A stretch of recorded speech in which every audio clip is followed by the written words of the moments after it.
System हमें बहुत सारे ऑप्शंस देता है जिससे हम अपनी टैक्स सेविंग कर सकते हैं, लेकिन कई बार सही जानकारी ना होने के कारण हम 80C में सिर्फ 1.5 लाख रुपए इन्वेस्ट करते हैं और रोते रहते हैं कि हमारी सैलरी में से इतना टैक्स कट गया, उतना टैक्स कट गया। लेकिन अब रोने के दिन गए, क्योंकि पैसा वसूल के आज के एपिसोड में हम आपको बताएंगे कि वो कौन से ऑप्शंस हैं 80C के अलावा जिसमें आप पैसा इन्वेस्ट करके अपनी टैक्सेबल इनकम को कम कर सकते हैं और इनकम टैक्स सेविंग से पैसा वसूल कर सकते हैं। Option number 1, section 80CCD1B। आप सालाना 50,000 रुपए एनपीएस में यानी कि नेशनल पेंशन सिस्टम में इन्वेस्ट कर सकते हैं। इसका फायदा आपको इनकम टैक्स के सेक्शन 80CCD1B में मिलेगा। ये आपकी पोस्ट रिटायरमेंट फाइनेंशियल प्लानिंग के हिसाब से काफी अच्छा ऑप्शन है। Option number 2, section 80D।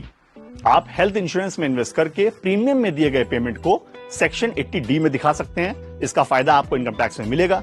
इसकी लिमिट 1 लाख रुपए है। ये आपके हेल्थ कंसर्न्स के लिहाज से काफी अच्छा ऑप्शन है। Option number 3, section 80E। अगर आप एजुकेशन लोन का रीपेमेंट कर रहे हैं तो इसमें इंटरेस्ट के रूप में आप जो भी पैसा दे रहे हैं उसे आप सेक्शन 80E में शो कर सकते हैं। इसका फायदा आपको इनकम टैक्स में मिलेगा, लेकिन ये सिर्फ फायदा आप 8 साल तक ले पाएंगे और वो भी फायदा वो ले पाएगा पेरेंट या चाइल्ड में से जो भी एजुकेशन लोन का रीपेमेंट कर रहा होगा। Option number 4, section 24B। अगर आपने होम लोन लिया हुआ है, उसकी ईएमआई पे कर रहे हैं, तो उसका जो भी इंटरेस्ट का कंपोनेंट है वो आप इनकम टैक्स के सेक्शन 24B में शो कर सकते हैं। इसकी एनुअल लिमिट 2 लाख रुपए है। Option number 5, section 80EE।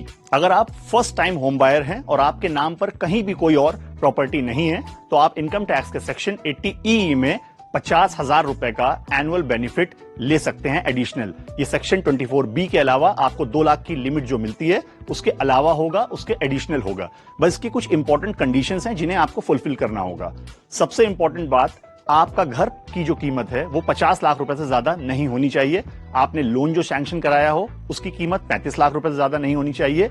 एक और इंपॉर्टेंट बात यह है कि आपका जो लोन डिसबर्स हुआ हो वो FY 16-17 यानी कि 1 अप्रैल 2016 से 31 मार्च 2017 के बीच में ही लिया गया हो। सेक्शन 80EE का सबसे बड़ा फायदा यह है कि आपको जो 50,000 की लिमिट मिलती है, ये 2 लाख रुपए जो आप इंटरेस्ट कंपोनेंट में इनकम टैक्स में सेव करते हैं उसके अलावा होती है। यानी कि होम लोन लेने के बाद आपको टोटल बेनिफिट 2.5 लाख रुपए का मिल सकता है एनुअली। तो ये थी इनकम टैक्स के कुछ सेक्शंस के जरिए पैसा वसूल की बात।